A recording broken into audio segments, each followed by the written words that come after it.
Hello friends, இப்போ நம்ம sleeve attach பண்ண போகிறோம். சரிங்களா? இங்கே பாருங்கள், நம்ம ரைட் சைடு லெஃப்ட் சைடு வந்து நம்ம திருப்பிக்கணும் ஸ்லீவை. ஓகேங்களா? இது எப்படி பண்ணணும்னா, ஸ்லீவோடைய டவுன் ரவுண்டு மார்க் பண்ணிக்கணும், அப் ரவுண்டு மார்க் பண்ணிக்கணும், அதுலேருந்து ஸ்ட்ரெயிட்டாக ஒரு தையல் போட்டுக்கணும். சரிங்களா? இந்த மாதிரி ஸ்லீவ் ரெடி பண்ணிக்கணும். அந்த மாதிரி 2 ஸ்லீவும் ரெடி பண்ணிக்கணும்.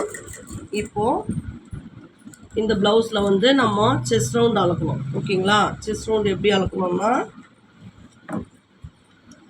இங்கே பாருங்கள், இது கொக்கி பீஸ். ஓகேங்களா? கொக்கி பீஸ்லேருந்து இப்படி டைட்டாக எடுங்க. ஓகேங்களா? இங்கே பாருங்கள், டைட்டாக எடுங்க. இங்கே ஜாயிண்டில் வந்துடும். சரிங்களா? இதை பிடிச்சிட்டு இதை விட்டுடுங்க, டைட்டாக எடுத்துகிட்டு. ஓகேங்களா? அப்புறம் நெக்ஸ்ட் இப்படி டைட்டாக எடுக்கணும். ஓகேங்களா? அங்கே பாருங்கள், டைட்டாக எடுக்கணும். ஓகேங்களா? நெக்ஸ்ட்டு ஐ பீஸ். இவங்களுக்கு வந்து செஸ்ட் ரவுண்டு வந்து 44, இது 45.5 இருக்குது. 1.5 எக்ஸஸாக இருக்குது. ஓகேங்களா? 1.5 எக்ஸஸாக இருக்கிறது என்ன பண்ணுறேன்னா, நல்லா கவனிங்க. இப்போ வந்து இங்கே பாருங்கள், சைட் டு சைடு. இங்கே பாருங்கள், சைட் டு சைடு இப்படி எடுத்துகிட்டு இங்கே லெவலாக வச்சுக்கணும். ஏன்னா இங்கே நம்ம பெல்ட்லாம் வச்சு ரெடி பண்ணிட்டோம். சரிங்களா? உள் பக்கமாக எடுத்துக்கணும். அது கவனிங்க. இங்கே லெவலாக வச்சுக்கணும். இப்படி இது பாருங்கள், இப்படியே அப் அண்ட் டவுன். இதுவும் இப்படியும் போகக்கூடாது, இப்படியும் வரக்கூடாது. சரிங்களா? லெவலாக வச்சுக்கணும். லெவலாக வச்சுக்கணும். இங்கே பாருங்கள், கீழேருந்து மேலே. ஓகேங்களா?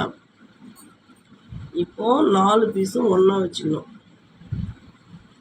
4 பீஸும் ஒன்றா வச்சுட்டு இங்கே பாருங்கள், லைட்டாக ஒரு ட்ரிம் கொடுத்துருக்காங்க. நம்ம தைக்கும் போது சின்ன சின்ன கரெக்ஷன் வரும்.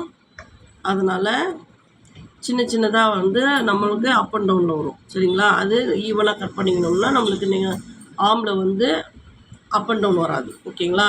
இப்போ நம்ம போட்டுக்கிற தையிலேருந்து உள் பக்கமாக 3/4 இன்ச்சு 3 புள்ளி. ஓகேங்களா? 1.5 அதிகமாக இருக்குது. இங்கே பாருங்கள், 1.5 அதிகமாக இருக்குது. பாதி வந்து 3/4 இன்ச்சு.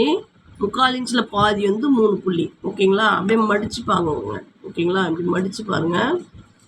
1.5 பாதி வந்து 3/4 இன்ச்சு. 3/4 இன்ச்சில் பாதி வந்து பாருங்கள், 3/4 இன்ச்சில் வந்து 1 2 3 4 5 6 புள்ளி சேர்ந்தது 3/4 இன்ச்சு. ஓகேங்களா? 6 புள்ளி சேர்ந்தது 3/4 இன்ச்சுனா வந்து நம்ம 4ஆக ஷேர் பண்ணும்போது 1.5 இன்ச்சை வந்து 4ஆக ஷேர் பண்ணும்போது 3 புள்ளி வந்து நம்ம லெஸ் பண்ணணும். இப்போ போட்டுக்கிற தையிலேருந்து 3 புள்ளி. இங்கே பாருங்கள், 1 இன்ச்லேருந்து வச்சு காமிக்கிறேன். இங்கே பாருங்கள், 1 2 3 புள்ளியில் இப்படி கிளாத்தை பிடிச்சி 2ஆக மடித்து இப்படி மேட்ச் பண்ணிடலாம். ஓகேங்களா? பாருங்கள், மேட்ச் பண்ணிவிட்டேன். இப்போ வந்து ரைட் அண்ட் லெஃப்ட் பார்த்து நம்ம ஸ்லீவ் அட்டாச் பண்ணலாம். ஓகேங்களா? இங்கே பாருங்கள், முதல்ல எப்பயுமே லெஃப்ட் சைடு தான் அட்டாச் பண்ணணும். இங்கே பாருங்கள், இப்படி லெஃப்ட் சைடு. ஓகேங்களா? ஷேப் எடுக்காது பேக்கு, ஷேப் எடுத்தது ஃப்ரண்ட்டு. ஓகேங்களா? இதை வந்து மேல் பக்கம் திருப்பி வச்சுக்கணும். இப்போது இந்த பாடி பீஸையும் மேல் பக்கமே வச்சுருக்கோம். இப்போ வந்து இங்கே பாருங்கள், இந்த பேக் பீஸும் இப்படி கிளாத்தை இப்படி பிடிச்சிக்கணும். ஓகேங்களா? இங்கே பாருங்கள், இந்த பேக் பீஸும் இப்படி கிளாத்தை பிடிச்சிக்கிட்டு இங்கே பாருங்கள், இந்த பாடி பீஸு இப்படி மேல் பக்கம் திருப்பினீங்கன்னா எந்த ஸ்லீவ் அட்டாச் பண்ணாலும் ஸ்லீவ் கிளாத்து மேலே வரணும், பாடி பீஸு கீழே வரணும். இங்கே பாருங்கள், இது ஒரு 1 இன்ச் பிரிச்சிடணும், இது ஒரு 1 இன்ச் பிரிச்சிடணும். ஓகேங்களா? இங்கே பாருங்கள், இந்த நேட்ச் இருக்குது இல்லைங்களா? இப்படி இந்த 2 நேட்சையும் ஒன்றா வைக்கணும். ஓகேங்களா? ஒன்று நம்மளுக்கு ஸ்லீவ் உட்காரலன்னாக்கா வந்து நம்மளுக்கு எடுத்த மெஷர்மெண்ட்டு தப்புன்னு தான் சொல்லணும். ஸ்லீவ் கரெக்டாக உட்காந்துருச்சுன்னா வந்து நம்ம வந்து மெஷர்மெண்ட் வந்து கரெக்டாக இருக்குதுன்னு அர்த்தம்.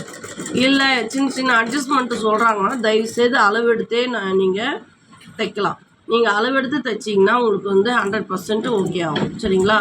இங்கே பாருங்கள், இந்த ஸ்லீவு இப்படி பண்ணிக்கணும். இப்போ ஸ்லீவ் அட்டாச் பண்ணுறோம். ஓகேங்களா?